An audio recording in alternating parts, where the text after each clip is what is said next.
Senua finds a unique courage to keep pushing forwards on her quest, no matter what. She sees the world differently to those around her and faces challenges others would avoid. When driven so strongly by one powerful purpose, she will do anything to rid the world of the darkness.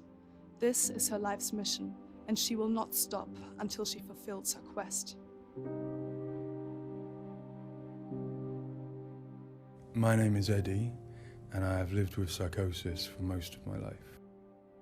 To me, psychosis means living in a different reality. A reality that isn't shared with other people. Often living with psychosis is dark and miserable. While experiencing psychosis, I've got to hear the voice of God, the opposite,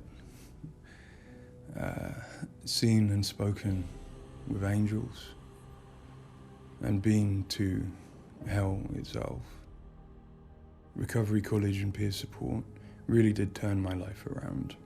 I thought I would never get better, and yet here I am.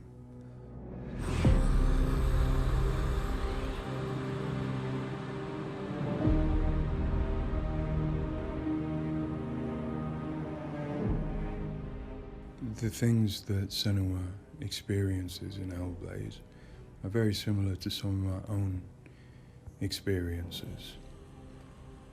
She lives in a reality that other people might find hard to understand. She sees significance in symbols, in meeting people, in all sorts of things that are going on around her. Senua is experiencing an altered state of reality which would be very hard to understand without having experienced it yourself or playing HellBlade. Lost soul who fought through hell to find us. You were lost. Not anymore. Are you ready for what you will find here? It's difficult saying that it's an illness, that it's not real. Of course, to me, it is. And of course, to Senua, it is. And that's what's driving her to do these amazing feats of courage, to overcome pain and exhaustion, to do what she knows she must. All the fear. Everything I've seen, everything I've done, has led me to this place. We've come so far, not far enough. Say it. You are ready. Tell them. In Senua's saga HellBlade 2, we tell the second part of the story of Senua, a Celtic warrior who, like Eddie, has experiences of psychosis, seeing the world in a unique way and existing in a reality unshared by others. At a surface level, this manifests for Senua in seeing things that others don't, hearing things that others don't, and having unique beliefs about the world. My name's Paul Fletcher. I'm a psychiatrist and a professor of neuroscience at the University of Cambridge, and I've been working with the Ninja Theory team on HellBlade and other projects for several years now. I am a clinical doctor, but have also added research and teaching to my role. And in all three areas, I'm especially interested in the human brain and how it strives to make sense of the world, which is complex and changing all the time. The lake, like a mirror. You can see the reflection. Senua, like many people, experiences psychosis. Now, psychosis is not a diagnosis, although it is associated with a number of medical and psychiatric conditions. But ultimately, it's a loose description of a shift in one's experience of reality. What are you doing? Screams of the dead. There's something here. They are not. I need to find out what it is. They are. A person with psychosis might experience changes in their perceptions and their beliefs. For example, they might see or hear things that other people can't. and they might come to believe things that are quite uncharacteristic for them. For example, they might feel that somebody, perhaps somebody even very close to them, is intent on trying to harm them. Now, it's very important to remember that this is not just a vague feeling or an imagination. To the person, it feels like their reality, just as everything around me feels like my reality to me.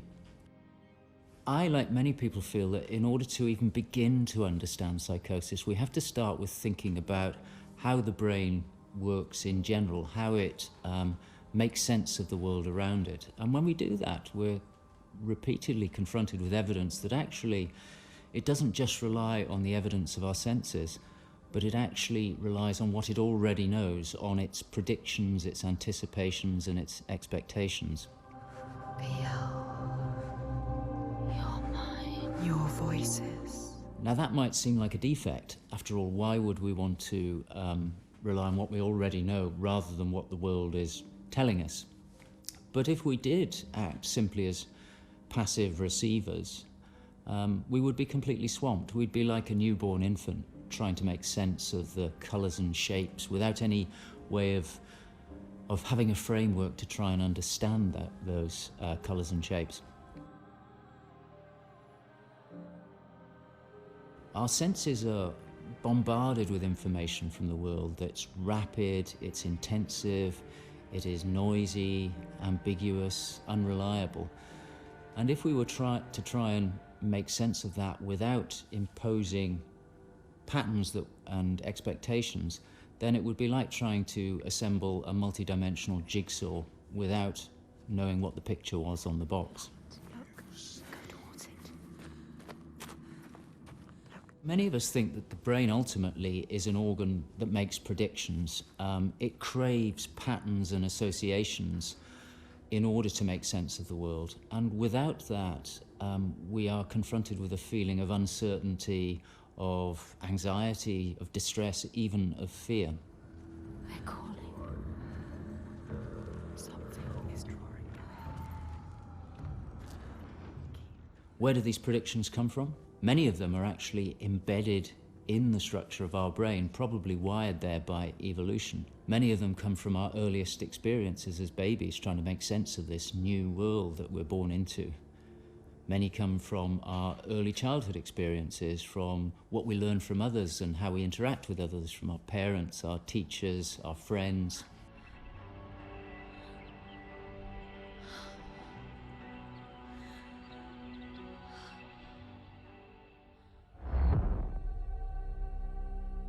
We all have a feeling that we're directly in contact with an objective reality, but it's probably the case that what we experience as our constructed model of the world is a blend of the evidence of our senses, but also what we are predicting or expecting from the world. So this blend exists in a very fine and delicate balance, and the weighting of that balance probably varies a great deal across different individuals. But crucially, this balance is what determines how we experience and interpret and act upon the world. And some of them are embedded in shared experiences with others, our society, our culture, our arts, even our religions and our mythologies. So for the most part, this works very well for us and enables us to make sense of the world, but it's also, being a delicate balance, it can be shifted, and it's very easy, even under the most normal day-to-day circumstances, to deviate from objective reality. A good example of this is the hollow mask illusion. All of us are familiar with a mask. We know that it depicts a face and that the inside is hollow.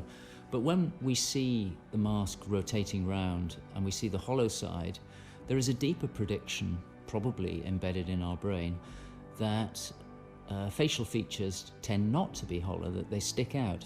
And this deeper prediction can override our knowledge that the mask is hollow and make us actually perceive the face as sticking out at us. Despite what we know, the deeper predictions will override this. So for me and many in my field, perceptual illusions like this, which are very common, are really interesting because they tell us something fundamentally about how the brain is making sense of reality using its predictions. But more than that, for me, it's very interesting because it begins to give us a sense of how psychosis might begin to emerge. Psychosis is this experience of an altered internal construction of one's reality. And it seems feasible that this is dependent upon this balance I've talked about between predictions and evidence.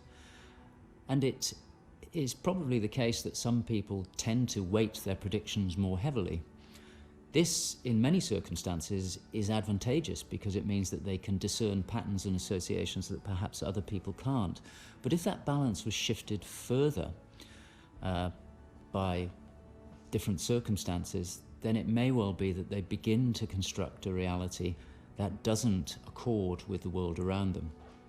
What might cause that shift? Well, a number of things. It could be caused by stress, sleep deprivation. It could be caused by illness, neurochemical disturbances. It's also the case that our experience will change how we predict things. So a very profound experience, for example, of trauma, could powerfully change the way in which we make predictions about the world and shift us from this delicate balance into a state of psychosis. In the case of Senua, we know that from an early age she was able to discern patterns and associations that perhaps other people couldn't. And on top of that, her childhood and adolescence had a number of traumas in it. Her father was abusive and he accused her of being the cause of evil and darkness. Her mother, who had the same capabilities as she did, was actually sacrificed for the same reason. And in addition, her village was attacked by Vikings and her lover was brutally killed. And it's possible that all of these traumas would act on her natural tendencies to topple her into this psychotic experience that is depicted in HellBlade. With every defeat, the dark rot will grow and soon it will take her soul.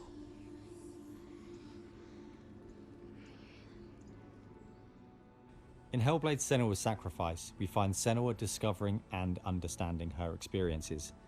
They're relatively new to her, and the pain and torment feels at its most acute. Having travelled to a new place, with a mind full of her trauma and Druth's stories of the Vikings, she embarks on a journey of coming to terms with what has happened in her life. Ultimately, rather than finding the unachievable certainty of rescuing Dillion, she achieves certainty in the realization that Dillion is gone forever. She learns to accept his death, and in turn, her experiences of psychosis. Even in darkness, the wonder and the beauty of this world never leaves us. It is always there, waiting to... In Senua's Saga, we find Senua at a different place on her physical and mental journey.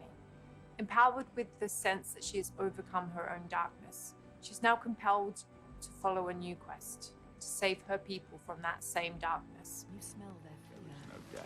He's here. Death is coming. Look at the bones. Death is coming. Look at the bones. That's going to be you. That's going to be everyone. In Sacrifice, Senua's psychosis is acute and all-consuming. She is preoccupied and absorbed by her experiences. To some extent, she is enveloped and enslaved by the darkness. She cannot ignore her voices and visions. She's totally committed to the quest within her altered reality. In Saga, there has been some resolution to this. There's no miracle recovery. She still experiences the voices and visions. She still has a changed reality. But the balance of power has shifted. She is the one who is able to be in control. She's able to resist and challenge the voices. She's able to make decisions that much more clearly reflect her own goals. They see through your lies, and I will show them how to see as I do. I will not appease your gods.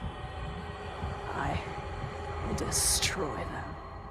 And in addition, in Saga, She is able to encompass the reality of others. She sees them for the constructions that they are, and she is able to interact with them. And I think that's a very powerful change and a very important area to explore. They have lost everything. In Saga, we've had the opportunity to explore the next phase of Senua's mental health journey. One where she's come to a place of understanding, but where she and us as creators have new challenges to overcome. Where Senua's belief system will clash with that of others. Her experiences will play out in the presence of people who don't share her perspective. And where she feels a new sense of power in being chosen for the quest, but also a new weakness, bowing underneath the weight of responsibility that sits on her shoulders.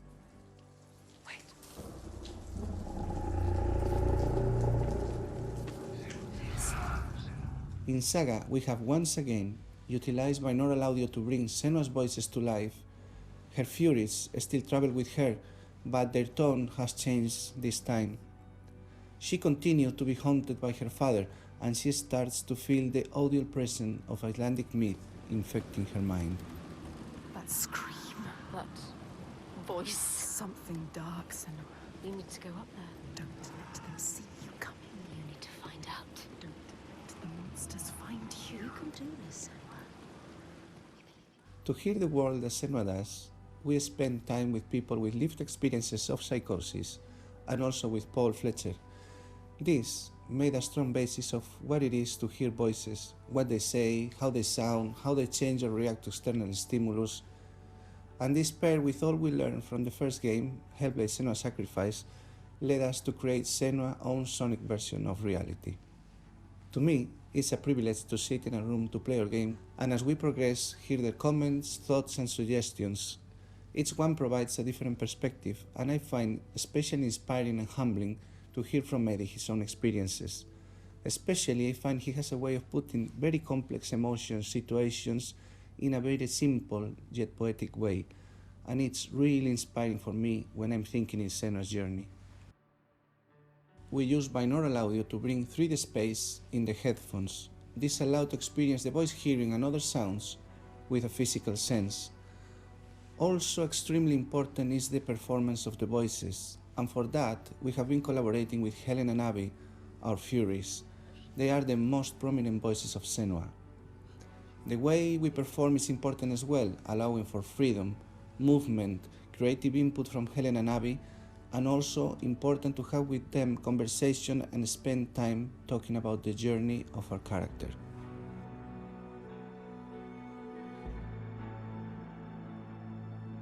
There is a lot of time gone into experimentation, so every sound in the game is connected in some way with the emotion that Senua is experiencing as she travels through Iceland, from the sounds of the nature to some of the musical moments.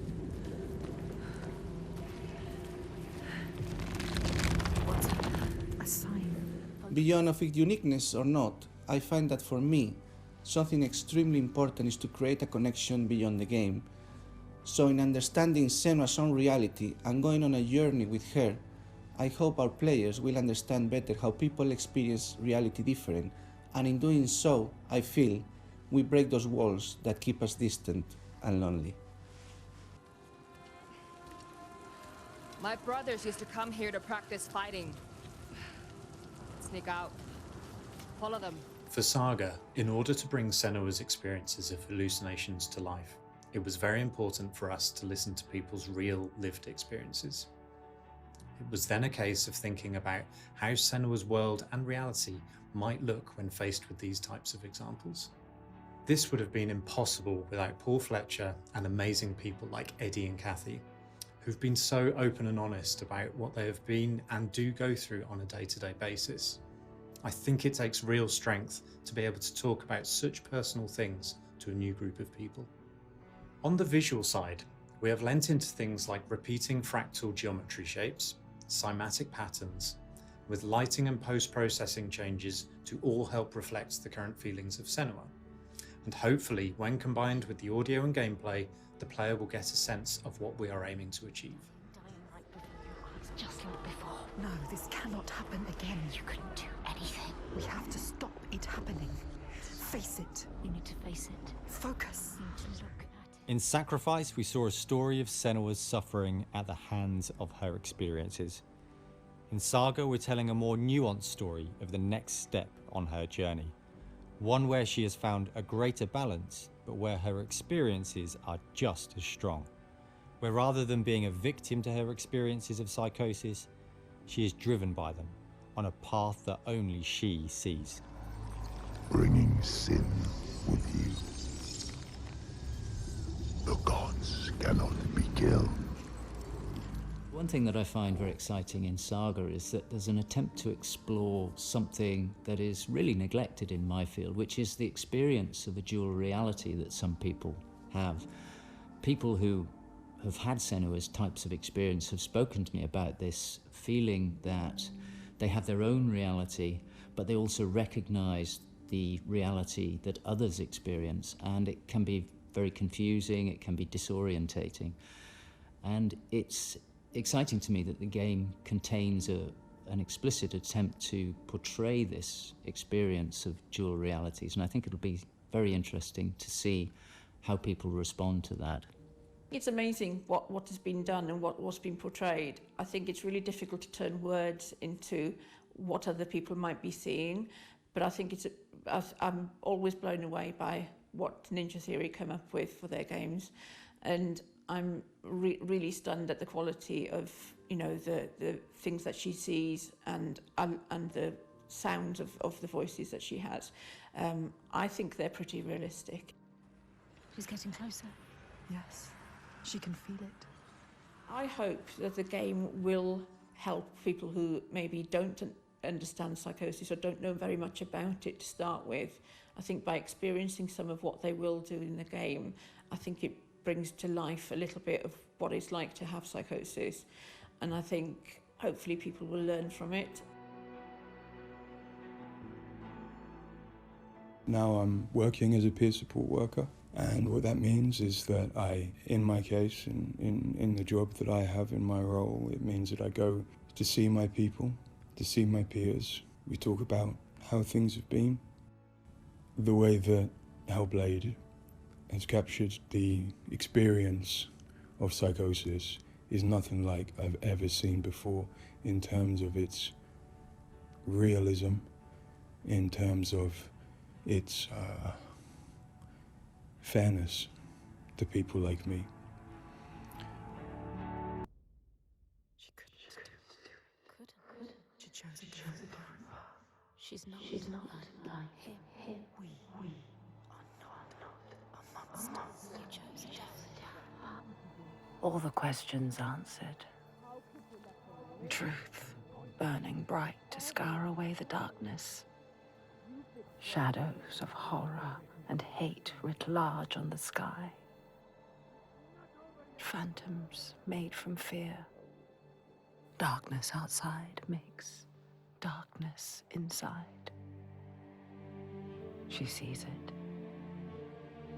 But the darkness is inside her too. Because she loves, even after everything. She loves. And if she loves, what will she do to save that love, to keep that promise? All the lost ones, when they find her, what will she do to protect them? All those names, all those lives. What will she do to hold them? Wisdom has a price. She is her mother's child.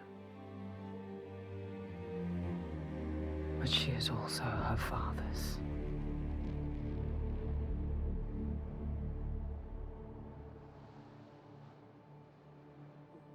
I see it now.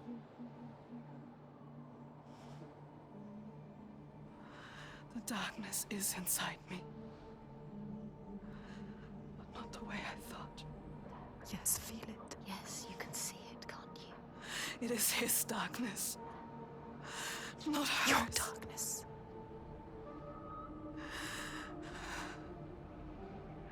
And it carves a path for me. In your blood, in your bones. But I can't see where it leads. Haunting you forever. Part of me wants to let go of the fear. Let go of my shadows. And be free.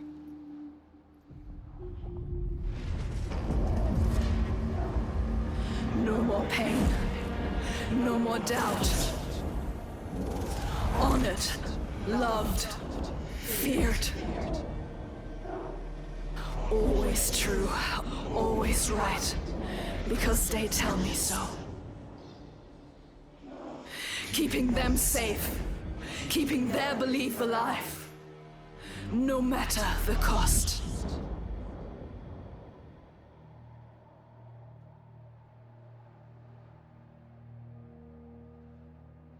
Is this my fate? Can I choose my way? What will we become? We are not our fathers. There is always a choice. You taught me that. We will choose. Together.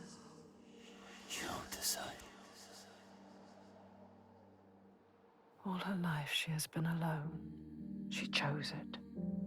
A shield to keep her heart from harm. A hymn to still the other voices, the ones outside. Not anymore. The ones she saved, the names she found, they lift her up. Their hands reach out to hers. And now, she reaches back to them. Not written. There is always a choice.